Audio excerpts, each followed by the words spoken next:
అంటే గౌరీరాత్రి ఇప్పుడు అతని దగ్గరికే వెళ్ళాడన్నమాట. ఇంకా దాని అడగడం దానికి అప్పుడే ఊళ్ళో సహం పొక్కిపోతాను. అసలు వాడు ఈ పని మీద వెళుతున్నాడని తెలిస్తే కాళ్ళు చేతులు కట్టి ఇంట్లో పడేసి ఉంటేవాడిని. ఇంతకన్నా ఘోరం ఇంకోటి ఉంటుందా? అసలు రేపు నలుగురు తలెత్తుకున్నా తిరగలం. పిదపకాల పిల్లలు పిదపకాల బుద్ధులు. నాన్న ఏం చేస్తావో ఎలా చేస్తావో వాడి పని చేయకుండా ఆపాల్సిన బాధ్యత నీది. వాడు అన్నంత పని కనుక చేస్తే నేను కృష్ణలో దూకు చస్తాను. అయినా ఇటువంటి విడ్డోరాన్ని ఎక్కడైనా కని విని ఎరుగుదువా కలికాలం కాకపోతేను? తాళి కట్టిన మొగుడు చేయాల్సిన పనా ఇది? వంశం కులం నాశనం అయిపోవు.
నా మనవరాల్ని అత్తవారింటికి సాగనంపడానికి ఇంతమంది పెద్దలు కదిలి వచ్చినందుకు నాకు చాలా ఆనందంగా ఉంది. యాజుల్ గారు, ఏమిటి మీరు చేస్తున్న పని?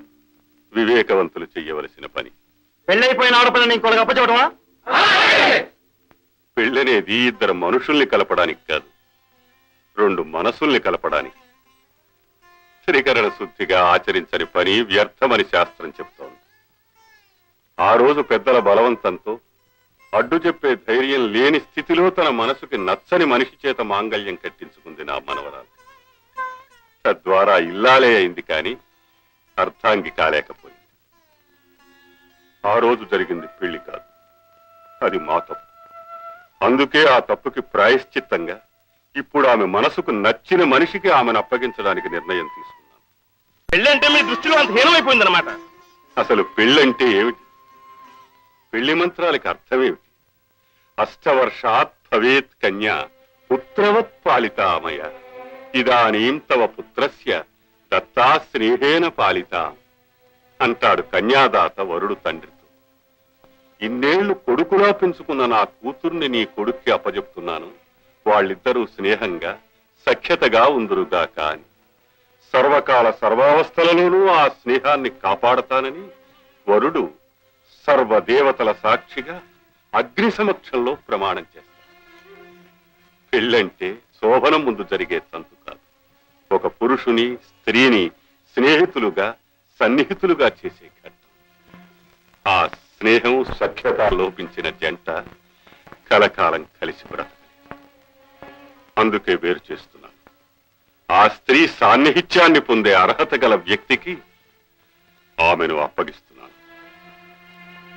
మీ మాటే శాస్త్ర సమ్మతం అనుకుంటే ఆమె పవిత్ర బ్రాహ్మణ స్త్రీ, అతడు జాతీయ చందారుడైన శూద్రుడు. వాళ్ళిద్దరినీ జంట కలపడం సబవా? మంచి ప్రశ్న.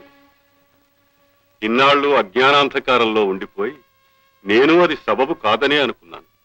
కాని ఒక్క క్షణం ఏకాగ్రతతో విషయావలోకనం చేస్తే నా అవివేకత నాకే తెలిసొచ్చింది.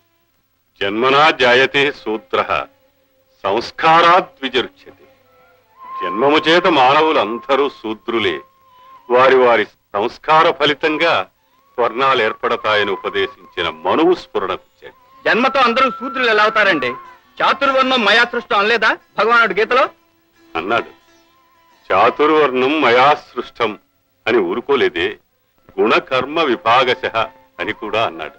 గుణాల్ని బట్టి కర్మల్ని బట్టి 4 వర్ణాల్ని సృష్టించానన్నాడే తప్ప పుట్టుకని బట్టి కాదు. తన విధిని తాను నిర్వర్తించక అరిషడ్వర్గాలకు బానిసై భ్రష్టుడైన బ్రాహ్మణుడి కంటే పవిత్రమైన నడవడిగల సూత్రుడికి తల వంచి నమస్కరిస్తాను నేను. ఈ కర్మచండాలుడి కంటే ఆ జాతి చండాలుడు 1,00,000 రెట్లు మెరుగు. దీనికి మన పూర్వ మహర్షులే ప్రత్యక్ష ప్రమాణభూతులు. క్షత్రియుడైన విశ్వామిత్రుడు బ్రహ్మర్షి అయినాడు. పల్లెపడుచుకు జన్మించిన వ్యాసుడు బ్రాహ్మణుడైనాడు, భగవానుడైనాడు. మతంగ కన్య అయిన అరుంధతిని వివాహమాడిన వశిష్ఠుడు బ్రహ్మర్షి అయినాడు. కాదంటారా? ఏమైనా ఇంతటి అకృత్యానికి పాల్పడి కులప్రస్థం చేస్తున్న మీరు పవిత్రమైన దేవాలయంలో అర్చకత్వానికి అర్హులు కాదు.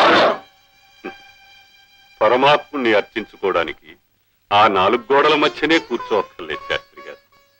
సర్వాంతర్యామి అయిన విధాత మీలో ఉన్నాడు, వీరిలో ఉన్నాడు, మట్టిలో ఉన్నాడు, గాలిలో ఉన్నాడు. నిరాకారుడైన ఈశ్వరుణ్ణి నా మనసులో చూసుకోగలను, ధ్యానించుకోగలను. ఇది నాకు పునర్జన్మ. గాఢాంధకారం అలుముకొని ఉన్న ఈ ఒడ్డును విడిచి వెలుగు రేఖలు నిండిన ఆ ఒడ్డుకు చేరుకోబోతున్నాను. వేదమంత్రాలు, సప్తపది ప్రమాణాలు అర్థం లేనివని మీ ఉద్దేశం అన్నమాట. మేము మీలాగే మారిపోయి ఆచార వ్యవహారాలన్నీ మంటగలిపేయాలని మీ కోరిక అన్నమాట. పొరబడుతున్నారు. కాగితం గాలికి రెపరెపలాడకుండా బరువుంచినట్టు మానవ సంఘం అవినీతి వల్ల చిన్నాభిన్నం కాకుండా ఆచారాలనే బాధ్యత ఉంచబడింది. అంతేగాని వాటి పేరుతో మనిషిని వేరు చేయడానికి కాదు. సర్వ ప్రాణికోటి ఆ విరాట్ పురుషుని దేహంలోంచి ఉద్భవించింది. సృష్టిలోని ప్రతి వ్యక్తి ఆ పరమాత్ముని ప్రతిరూపం. అన్యవర్ణాల వారు బ్రాహ్మణులను హేళన చేసి, బ్రాహ్మణులు మిగతా వర్ణాల వారిని చులకన చేసి చూడడం ఆ భగవంతుణ్ణి దూషించినంతటి పాపం. పిపీలికాది బ్రహ్మ పర్యంతం సర్వం ఈశ్వరమయం. ఇన్ని కోట్ల ఈశ్వర ప్రతిరూపాల్ని అందించే ప్రతి కులము గొప్పది. అన్ని కులాలు సమానమే. ఈ నా నిర్ణయానికి మీరు కట్టుబడాలని, మీరు నాలాగే మారిపోవాలని నేను కోరుకోను. తప్పో నా నిర్ణయం నాది. రామ్మా,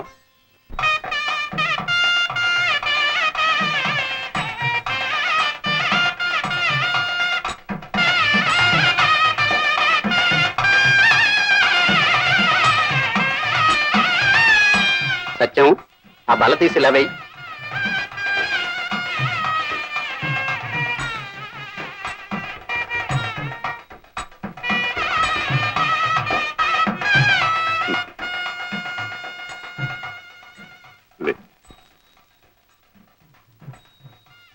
చిరంజీవి దా.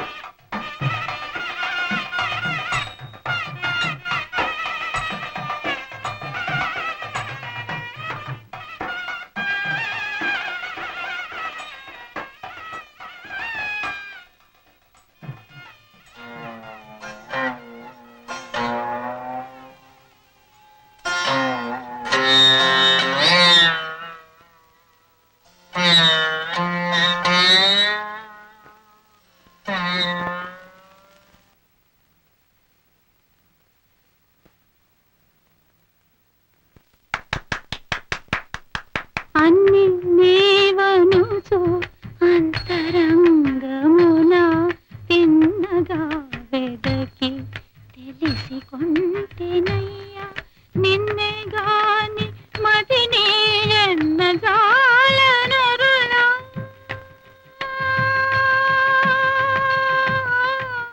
రాగానికి కులమేది, తాళానికి మతమేది? సప్తస్వరబద్ధమైన సంగీతం వారి కులం, నవరస భరితమైన నాట్యం వారి మతం. ఆ జంట వేసినవి 7 అడుగులు కావు, దాటినవి 7 అగట్టలు. స్వరాలు సరిహద్దులుగా, రాగాలు రాచబాటలుగా గల రస రాజధానిలోకి అడుగు పెడుతున్న ఆ జంటను మీరు మనసారా ఆశీర్వదించండి.